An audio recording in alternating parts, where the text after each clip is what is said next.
جامعہ جامعہ اے میرے جامعہ، اے میرے جامعہ جامعہ جامعہ اسلامیہ تعلیم الدین ڈابھیل اپنے معیار تعلیم کی وجہ سے عالم اسلام میں ایک منفرد شناخت قائم کیے ہوئے ہے۔ 16 ایکڑ قطع اراضی پر قائم اس جامعہ میں فی الوقت 850 منتخب طلباء ایک خاص تعلیمی نظام کے تحت زیور تعلیم سے آراستہ ہو رہے ہیں۔ جامعہ کی تاریخی درسگاہیں، مختلف علوم پر 40,000 کتابوں اور نادر مخطوطات سے مزین اس کی لائبریری، ہزاروں مصلیوں کا روحانی مرکز، اس کی عالی شان مسجد،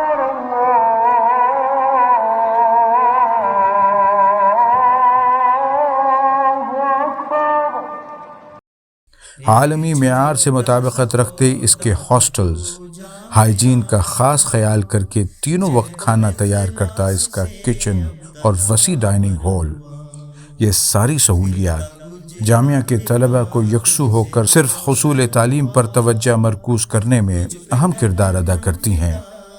لیکن یہ 120 سال قدیم ادارہ یوں ہی نہیں اس مقام تک پہنچا، بلکہ اس کے بنیاد گزاروں نے اسے اس مرتبے تک پہنچانے میں اپنی زندگیاں صرف کر دیں۔ سن ہجری 1326 یعنی سن 1908 عیسوی کی بات ہے۔ معروف عالم دین مولانا احمد حسن بھام سملکی رحمۃ اللہ علیہ نے اس مکتب کو جو آپ نے اپنے مکان میں شروع کیا تھا، طلباء کی بڑھتی تعداد کی وجہ سے سملک کی مسجد میں منتقل کیا اور اس کا نام مدرسہ تعلیم الدین رکھا۔ 2 برسوں میں ہی جب مسجد کی جگہ بھی ناکافی ثابت ہونے لگی تو سملک سے متصل ڈابھیل کی عیدگاہ کے سامنے یعنی موجودہ جگہ معروف مجاہد آزادی مولانا محمد علی جوہر کی خصوصی دلچسپی سے حاصل کی، جو اس وقت برطانیہ سے پڑھائی مکمل کرنے کے بعد ہندوستان لوٹنے پر کچھ برسوں کے لیے بڑودہ اسٹیٹ کے نوساری شہر میں بطور نائب صوبے دار تعینات تھے۔ اس نئی جگہ پر تعمیراتی کاموں کے سلسلے میں مطلوبہ فنڈ کی فراہمی کے لیے حضرت مولانا احمد حسن بھام ساؤتھ افریقہ تشریف لے گئے، جہاں متمول گجراتی مسلمانوں کی کثیر تعداد آباد تھی۔ شومی قسمت کہ اسی دوران ساؤتھ افریقہ میں طاعون جیسی مہلک وبا پھیل گئی اور مولانا اس کا شکار ہو گئے۔ سن 1918 میں محض 41 برس کی عمر میں آپ مدرسہ تعلیم الدین کی ترقی کی راہ میں شہید ہو گئے۔ آپ کے بعد مدرسے کو سنبھالنے کے لیے نظر انتخاب اسی سرزمین کی علمی شخصیت مولانا احمد بزرگ سملکی رحمۃ اللہ علیہ پر پڑی، جو ان دنوں مفتی اعظم رنگون کے عہدہ جلیلہ پر فائز تھے۔ مولانا احمد بزرگ سملکی مولانا احمد حسن بھام کے ہم نام ہی نہیں، ہم سبق بھی تھے، اس لیے آپ نے اس ذمہ داری کو بخوشی قبول کر لیا۔ آپ کے آنے کے بعد مدرسہ تعلیم الدین میں تعمیر و ترقی کے ایک نئے دور کا آغاز ہوا۔ مدرسہ اپنے طور پر جاری ہی تھا کہ دارالعلوم دیوبند میں انتظامی امور پر کچھ اختلافات کی وجہ سے امام العصر حضرت مولانا سید انور شاہ کشمیری رحمۃ اللہ علیہ اور دیگر جید علماء نے دارالعلوم دیوبند سے علیحدگی کا فیصلہ کیا۔ بزرگوں کے اس اختلاف نے مدرسہ تعلیم الدین کے مقدر کو چمکا دیا، اس لیے کہ شاہ صاحب نے اپنے رفقا اور دارالعلوم دیوبند کے 200 طلباء کے ہمراہ مدرسہ تعلیم الدین ڈابھیل سے وابستہ ہونے کا فیصلہ کیا۔ اس قافلہ انوری کے ڈابھیل پہنچتے ہی مدرسہ تعلیم الدین جامعہ اسلامیہ تعلیم الدین بن گیا۔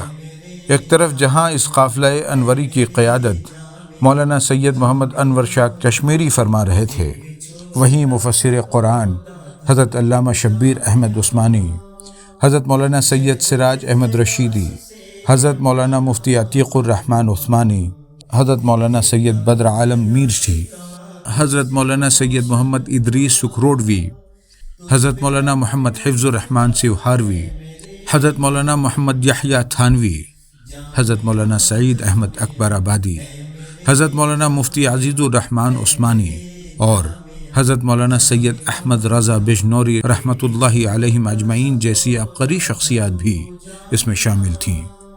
پہلے یہ قافلہ سملک میں مولانا احمد بزرگ سملکی کے مکان پر اور سملک کے دیگر مکانوں میں خیمہ زن ہوا، لیکن بعد میں ان کے لیے جامعہ کے احاطے میں خوبصورت مکانات تعمیر کروائے گئے۔ اہل سملک نے ان علماء اعظام کے استقبال میں اپنے گھروں کے ساتھ دلوں کے دروازے بھی کھول دیے۔ ان کی اس قدر توقیر کی کہ شاہ صاحب کو کہنا پڑا کہ جیسی محبت اور مہمان نوازی سملک والوں نے کی ویسی اور کہیں نہیں ملی۔ ان اصحاب فضل و کمال کے آنے سے جامعہ کے در و دیوار سے علم کی کرنیں پھوٹنے لگی۔ اسے بجا طور پر رشک بغداد یا دارالعلوم دیوبند ثانی کہا جانے لگا۔ علماء کرام کی اس کہکشاں نے جہاں جامعہ اسلامیہ تعلیم الدین ڈابھیل میں تدریسی سطح پر علمی خدمات پیش کیں، وہیں قلم کے میدان میں بھی زبردست علمی سرمایہ تخلیق کیا۔ مجلس علمی کی شکل میں جامعہ کے احاطے میں ایک تصنیفی ادارہ قائم کیا گیا، جسے بعد میں اس عمارت میں منتقل کر دیا گیا جو ان علماء کی پہلی قیام گاہ تھی۔ شاہ صاحب کی بیشتر اہم کتابیں یہیں سے شائع ہوئیں۔ فیض الباری شرح بخاری، العرف الشاذی، فصل الخطاب فی مسألۃ ام الکتاب، التصریف بما تواتر فی نزول المسیح جیسی کتابیں یہیں سے شائع ہوئیں۔ شاہ ولی اللہ محدث دہلوی رحمہ اللہ کی شرح آفاق کتاب ازالۃ الخفا عن الخلافۃ الخلفاء کا عربی ترجمہ یہیں ہوا۔ مجلس علمی کے اخراجات کی جملہ ذمہ داریاں مولانا محمد میاں سملکی اور ان کے بعد ان کے اہل خانہ نے اٹھائی۔ مولانا میاں محمد سملکی مولانا انور شاہ کشمیری کے وہی شاگرد ہیں جن کی شادی کی دعوت پر سب سے پہلے آپ سملک تشریف لائے تھے۔ اسی دوران ایسے واقعات پیش آئے جن سے جنگ آزادی میں جامعہ اسلامیہ تعلیم الدین ڈابھیل کا شاندار کردار بھی سامنے آتا ہے۔ سن 1930 میں نمک کے قانون کے خلاف گاندھی جی نے سابرمتی آشرم سے ڈانڈی کے ساحل تک ڈانڈی مارچ کا فیصلہ کیا۔ اس 388 کلومیٹر کے پیدل مارچ کا راستہ ڈابھیل کے قریب سے ہو کر گزرتا تھا۔ چنانچہ 3 اپریل 1930 کو جب یہ قافلہ کفلیتا پہنچا تو مولانا عبدالحی کو مولانا احمد بزرگ سملکی اور شاہ صاحب کے حکم پر جامعہ کے طلبہ کے ہمراہ گاندھی جی کا استقبال کرنے کے لیے بھیجا گیا، اور اس تحریک کی حمایت کے مکتوب کے ساتھ ساتھ اس میں ہو رہے مصارف کے لیے ڈابھیل اور سملک کے مسلمانوں کی جانب سے 51 روپے کا چندہ بھی پیش کیا گیا، جو برادران وطن کے چندے سے دگنا تھا۔ اس کے بعد جب جامعہ سے قریب دھامن گاؤں میں گاندھی جی نے قیام کیا تو حضرت مولانا انور شاہ کشمیری کے حکم پر مولانا مفتی عتیق الرحمن عثمانی اور مجاہد ملت مولانا حفظ الرحمن سوہاروی صاحبان گاندھی جی سے ملنے پہنچے۔ گاندھی جی نے اس وفد کا خیر مقدم کیا اور دوران گفتگو ان سے پوچھا کہ میں نے سنا ہے کہ پیغمبر اسلام صلی اللہ علیہ وسلم نے فرمایا ہے کہ پانی، نمک اور گھاس پر ٹیکس لگانا منع ہے، تو جواب میں انہوں نے تصدیق کی، جس پر گاندھی جی نے ان سے درخواست کی کیا یہ بات تحریری شکل میں مل سکتی ہے؟ ان علماء نے حامی بھر لی اور دوسرے دن اس ضمن کی احادیث حوالے کے ساتھ لکھ کر گاندھی جی کو پیش کی۔ گاندھی جی بہت خوش ہوئے اور نوساری میں ہوئے عوامی جلسے میں اس فتوے کا ذکر کرتے ہوئے کہا کہ اس نے ہماری تحریک میں نئی جان ڈال دی۔ جامعہ کے علماء اور اساتذہ ڈانڈی بھی پہنچے اور وہاں برطانوی پولیس کی زیادتیوں کا شکار ہوئے، لیکن گاندھی جی کا ساتھ نہیں چھوڑا۔ اسی طرح کسانوں پر عائد ظالمانہ ٹیکس کی عدم ادائیگی کے عوض برٹش سرکار کسانوں کی جائیداد ضبط کر کے اسے کوڑیوں کے بھاؤ نیلام کرتی اور اس سے اپنا ٹیکس وصول کرتی۔ سردار ولبھ بھائی پٹیل نے اس کے خلاف ایک تحریک چھیڑی اور لوگوں کو اس نیلامی میں حصہ لینے سے منع کیا۔ چنانچہ پارٹی دار سماج کے لوگوں نے جامعہ اسلامیہ ڈابھیل سے فتویٰ طلب کیا کہ کیا اس طرح کی نیلامی میں زمین جائیداد کی خریدی اسلام میں جائز ہے۔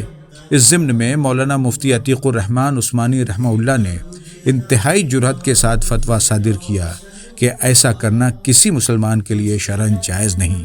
یہی نہیں بلکہ اس کے اخیر میں آپ نے لکھا کہ تمام باغیرت مسلمانوں کا فریضہ ہے کہ اس قسم کی نیلامی میں شریک ہونے، بولی لگانے اور خریداری سے بالکل الگ رہیں اور اپنی ایمانی قوت سے ثابت کر دیں کہ مذہب اسلام کی پاکیزہ تعلیمات کسی حال میں اس بے غیرتی کی اجازت نہیں دیتی۔ اسی اثنا میں مولانا اسماعیل نانا نے اس فتوے کا گجراتی زبان میں ترجمہ کر کے اس کی ہزاروں کاپیاں تقسیم کروا دیں۔